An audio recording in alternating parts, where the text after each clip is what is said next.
they hear us north of 8 Mile? Money out of? Pocket. Money in your? Pocket. Medicare for? All. Sure they hear us north of 8 Mile? Money out of? Pocket. Money in your? Pocket. Medicare for? All. I'm in a bit of a reflective mood. We kicked this campaign off back in April of 2025. And before that, I ran for governor back in 2018.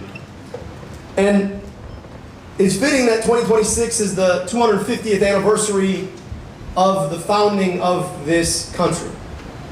Both a birthday and a commemoration. This is the last speech I'm going to give for the primary. God willing, there will be many, many more for the general. But this is the last one for the primary. And it's a moment to reflect, and as I've been able to share conversations with my teammates, folks who were there on day one when we kicked off this campaign, I've been thinking a lot about the emotions of that time and the emotions of this one. Before there were walls of cameras, before we had full rooms, we would go out there and talk to like 5 people at a time, 10 people at a time, who would ever show up.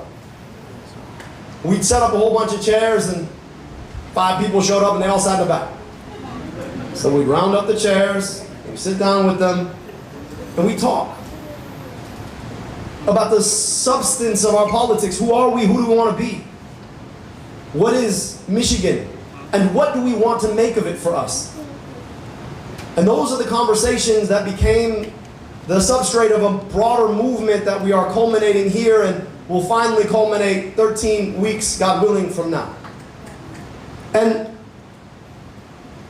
this campaign has come through a lot. We kicked it off 15 months ago. But in some respects, sometimes you want to think about where you sit relative to a far broader history than that.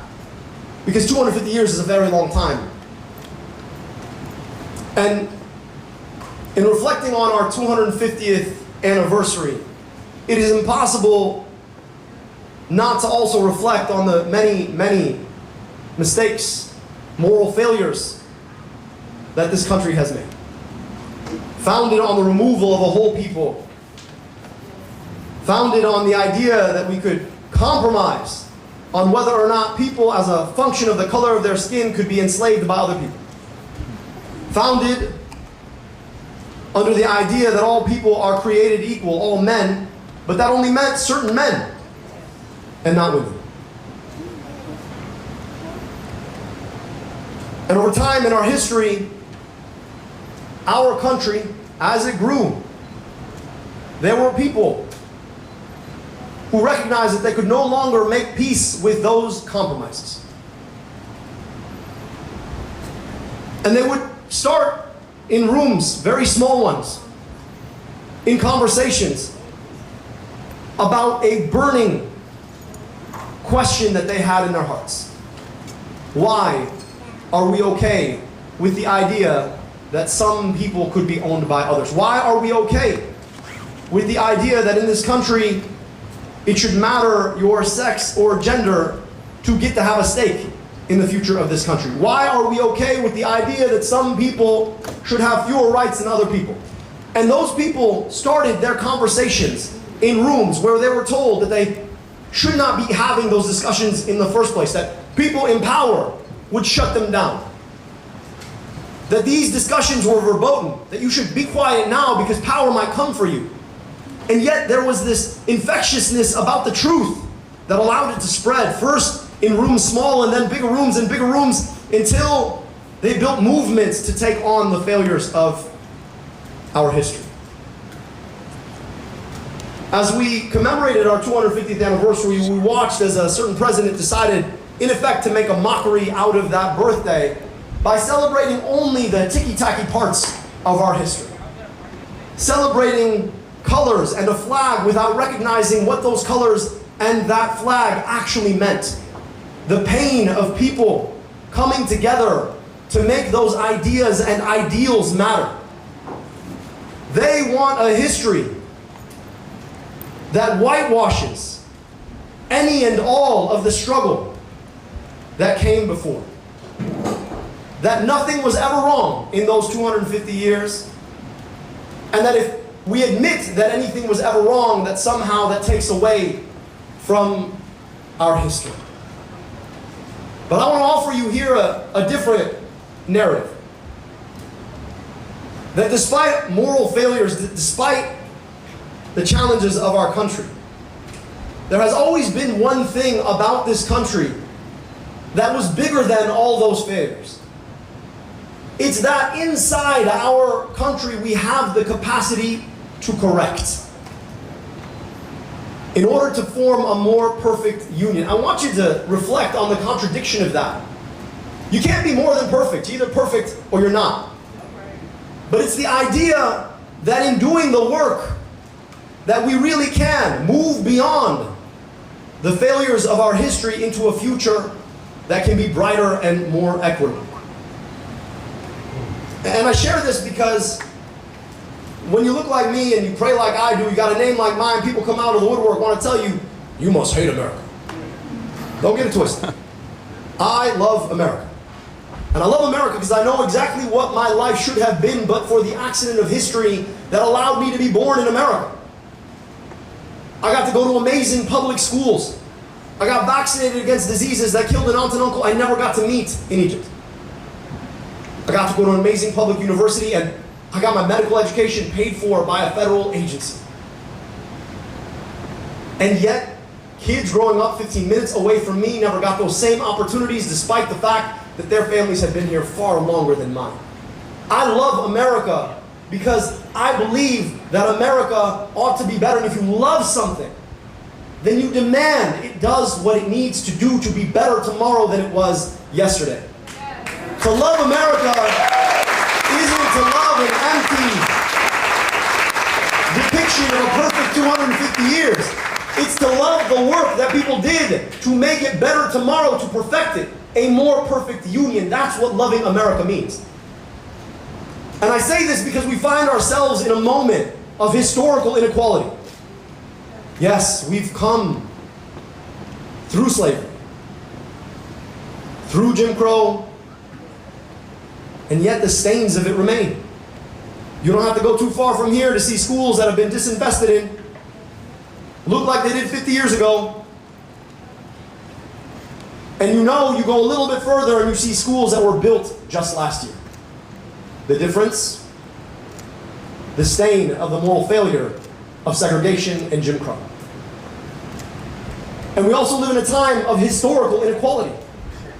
Billionaires getting spit out at record rates. We even had a trillionaire for a minute there.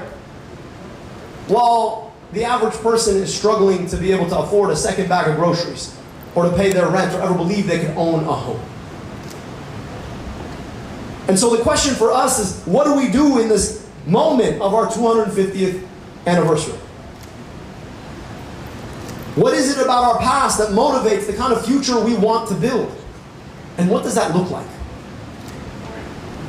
And as I reflect on the last 15 months, I reflect on people coming together believing that we really could have a politics bigger than what they said we could have. A politics bigger than a record amount of spending. What I'm told is going to be $80 million to try and pick a U.S. senator that represents the interests of corporations or special interests rather than the interests of Michiganders. But folks came together and built something together, practicing the work of democracy, the work of correcting. And in this moment, I can't help but reflect on what I see in front of me here. Because at the end of the day, when they tell us what we cannot have and should not fight for, when they tell us we cannot have guaranteed health care, when they tell us that you cannot beat the power of their money, what I see in this room is the culmination of people coming together to have conversations about who we are and who we want to be. To have come together to build a movement that says that actually our democracy, the very same democracy that we inherited, the democracy that corrected our challenges for the last 250 years, that is the tool that we have in front of us to correct the challenges for the next 250. So as frustrated as we might be about the errors of the past and the failures of the past, the question for us is not about the last 250. The question for us is about what we do with the next 250. And looking out in front of me, I gotta tell you, I believe in what we're going to do. I believe in the opportunity we have in front of us to take our democracy back from the likes of the corporations and the billionaires and the special interests who want to tell us what we cannot have and should not fight for. I believe in the opportunity we have in front of us to correct both the moral failures of the past and the moral failures of our present.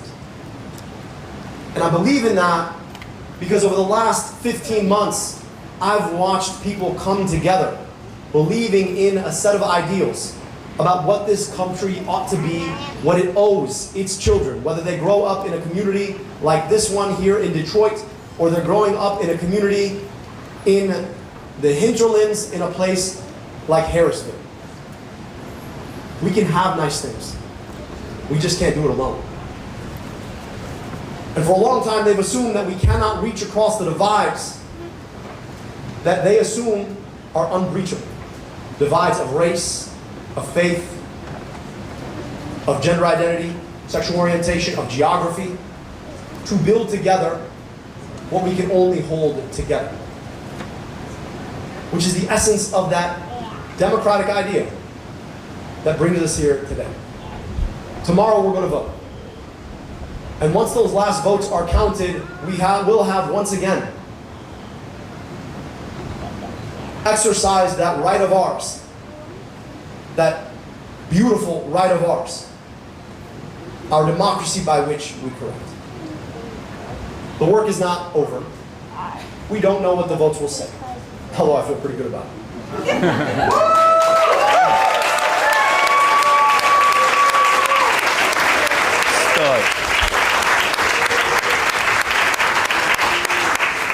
But we have 13 months, or 13 weeks left to work. We will not have won a U.S. Senate seat tomorrow should the votes come in the way we want. Ours is the work of correcting. Ours is the work of continuously building a bigger movement.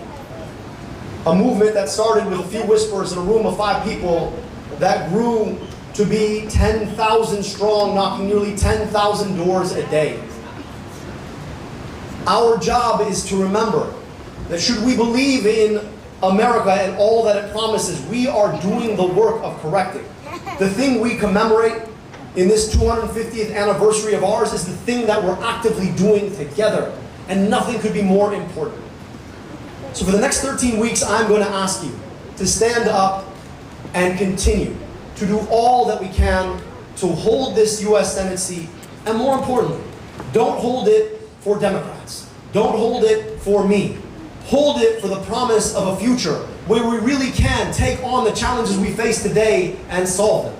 Hold it because we deserve guaranteed health care in the richest, most powerful country in the world. Hold it because we deserve to know that the taxes we pay are going to be invested in our schools or paving our roads rather than dropping bombs on other people and their kids doing genocide in a park. Hold it because babies going to school a few miles away deserve the best schools that money can buy them. They deserve to know that they're going to get the greatest education in the richest, most powerful country in the world. Hold it because we all know that we deserve a union at our workplace to stand up against the corporations who want to take our rights.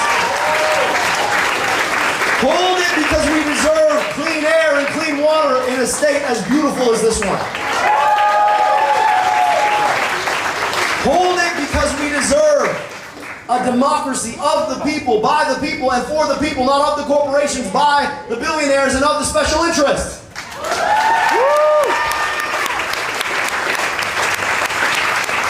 Hold it because we are all we've ever needed. This movement of ours has proven that it can come through $80 million of spending in lies because we're willing to hold with us the truth. We're willing to do that thing that democracy is built on, which is having the conversations eye to eye with your neighbor about who we are and who we want to be, what we want for our America. You can't buy that. You can't buy inspiration. You can't buy people deciding to be a part of something. You can't buy hope. You can't buy belief. And so what we've got is worth way more than their 80 million. They can burn their money all they want, because ours is the democracy that will do the work of correcting for the past 250 years and for the future, if we are willing to show up for it. And all my friends, I'm telling you, you have shown up for it. We have shown up for it in rooms big and small, and we're going to continue to show up for it for the next 13 weeks. And I cannot tell you how grateful I am.